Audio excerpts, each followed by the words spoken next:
Comme je disais, au-delà de toutes ces perceptions, au-delà de toutes ces visions et au-delà de toutes ces réalités que chacun est en train d'expérimenter, le principal c'est de réussir à revenir chacun au centre et ne pas perdre en fait son étincelle divine. Parce que lorsqu'on perd son étincelle divine, ce qui se passe c'est qu'on est perdu dans une réalité, mais une réalité qui n'est pas la sienne. On est perdu dans une réalité, on est perdu en fait on est perdu dans une démo d'un mélange de différentes perceptions. Mais on n'est pas retourné en fait à l'essence même de tous les rayons. C'est ça en fait où il faut revenir. Il faut revenir à l'essence même de tous les rayons. Il faut revenir à l'essence même en fait du cœur. C'est un peu d'un point de vue, on va dire, un peu métaphorique, puisqu'on parle de cœur, vous allez me dire, mais quand je dis de cœur, c'est réussir à retourner en fait à son innocence, retourner à son enfance, retourner en fait à sa sensibilité, revenir à sa curiosité, revenir à son instinct de conquête de vérité. Dans le mot conquête, d'ailleurs en anglais on dit conquest, il y a le mot quest. Quest comme le mot question. Quand on est un enfant, on est toujours en train de se questionner sur la réalité. On est toujours en train de poser des questions. Papa, c'est quoi ça? Papa, c'est quoi ça? Maman, c'est quoi ça? Qu'est-ce que ça fait ça, papa? Qu'est-ce que ça fait ça, maman? Parce qu'on a cette étincelle, on est là dans une nouvelle réalité qu'on a envie d'expérimenter, qu'on a envie de croquer à pleines dents, on a envie de la comprendre, on a envie de la saisir, on a envie d'en jouir hein, par sa connaissance. Et lorsqu'on nous enlève ça, lorsqu'on nous met des voiles, lorsqu'on nous donne une forme de liberté, mais en fin de compte qu'elle est là pour cacher des responsabilités, et ben du coup on perd son enfance, on perd cette étincelle. On perd cette étincelle. On n'est plus artiste. On se pose plus de questions. On suit. Et on fait parce qu'on pense être libre, parce qu'on fait comme tout le monde. Mais en fin de compte, on a uniquement une responsabilité vis-à-vis d'une réalité qui n'est pas la nôtre. Et ça, il faut l'accepter.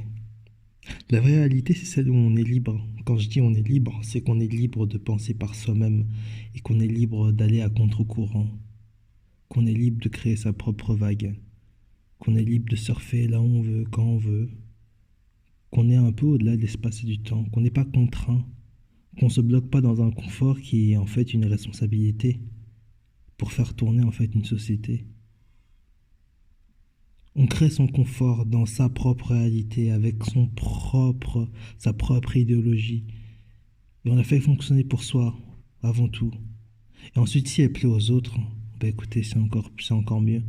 Ça fait que du coup, ça peut partager, ça peut ouvrir le champ des possibles à encore beaucoup plus de monde. Mais l'ultime réalité, on la vit pour soi. C'est le principe même de l'individualité dans un collectif. C'est on est une grosse source de lumière, mais qui est divisée en plusieurs particules, en plusieurs rayons. Et que lorsqu'on est dans cette individuation, on a deux choix. On en a plusieurs en réalité, mais on pourrait résumer à deux choix. C'est soit retourner vers son propre rayon et ensuite justement le partager, être dans la contemplation et juste en fait partager avec autrui ce qu'on a réalisé, c'était revenir à soi-même, ou soit sinon justement se perdre dans le rayon, dans tous les rayons, mais ne plus retourner dans le centre, ne plus retourner dans le zéro, et se perdre dans une réalité qui n'est pas la nôtre. Se perdre dans une réalité qui n'est pas la nôtre. Ces deux options, même s'il y en a beaucoup, c'est peut-être les extrêmes, vous me direz. C'est peut-être les extrêmes. Le principal, c'est de retourner au centre. C'est d'être soi-même et de jouir de la vie, pour ce qu'il y a de plus simple. Tout le reste, c'est que du bonus. Tout le reste, c'est que du bonus. L'absolu, la conscience absolue, c'est trouver le nirvana en soi-même. Cet état de béatitude, cet état de gratitude, cet état de compréhension, cet état d'acceptation, cet état de joie, cet état de partage, cet état d'innocence, de larmes, de rire, de pleurs. On nous dit il faut pas pleurer, il faut pas ci, il faut pas ça. Ça nous fait un carré, ça nous fait une structure autour de nous. Ça fait qu'on est dans des angles, mais qu'on ne peut pas expandre tout ça. Lorsqu'on revient au centre, on oublie tous ces programmations qui nous limitent et on accepte chaque partie de soi-même. On accepte quand on pleure, on accepte quand on rit, on accepte quand on est triste, on accepte quand on est en joie, on accepte quand on jouit de la vie, on accepte quand on se remet en question, on accepte quand on doit se remettre en introspection. Et on accepte même en fait le mal qui nous fait grandir. On accepte même le mal qui nous fait grandir parce que sans l'adversité, en fin de compte vis-à-vis de notre mental, sans adversité, on ne peut pas à ce point évoluer.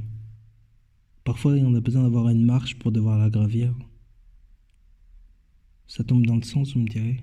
Parfois, il faut une marche, il faut un angle, il faut un mur pour pouvoir devoir s'élever soi-même et devoir franchir cette marche pour continuer à évoluer et sans cesse retourner à soi-même, se retourner à l'âme, retourner à sa propre vérité, au-delà des angles, des perceptions, des réalités, du zodiaque et toutes ces choses qui sont occultes, métaphysiques, astrologiques. Qu'est-ce qu'il faut retenir de tout ça? C'est la béatitude, la compréhension et la béatitude. Lorsqu'on a la compréhension du grand tout, on commence à avoir une certaine béatitude qui s'installe en nous. Et on n'accepte pas du coup de se faire perturber dans ce rayon qui est juste sain, Et lorsque du coup on adopte ce rayon sur 2, 3, 4, 5 jours et plus après on rentre dans le dernier stade. Et c'est là où la magie s'installe, c'est la contemplation. Parce que du coup, après, on contemple l'œuvre. On contemple le chaos comme on peut contempler ce que certains diraient étant la beauté ou la joie. On contemple tout. Ça fait de nous un certain rêveur dans un monde, on pourra dire, d'aujourd'hui, où on doit être dans certaines perceptions et ne surtout pas franchir les lignes. Mais lorsqu'on est dans la contemplation, on est dans l'absolu. Parce qu'on accepte. On accepte et on avance. Et quand on accepte et qu'on avance et qu'on est dans la contemplation, je pense qu'on n'est pas très loin du nirvana.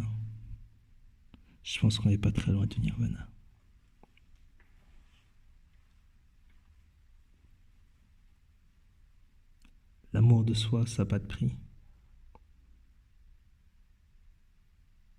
Parce que l'amour de soi ramène l'amour vers les autres. Et c'est une expansion qui est illimitée. Et ça nous reconnecte à notre notion d'infini.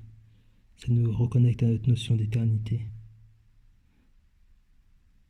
C'est des mots même aujourd'hui qu'on n'entend plus. Mais c'est ce qu'on est. Et c'est ce qu'on sera pour l'éternité d'ailleurs. Je tenais à le rappeler.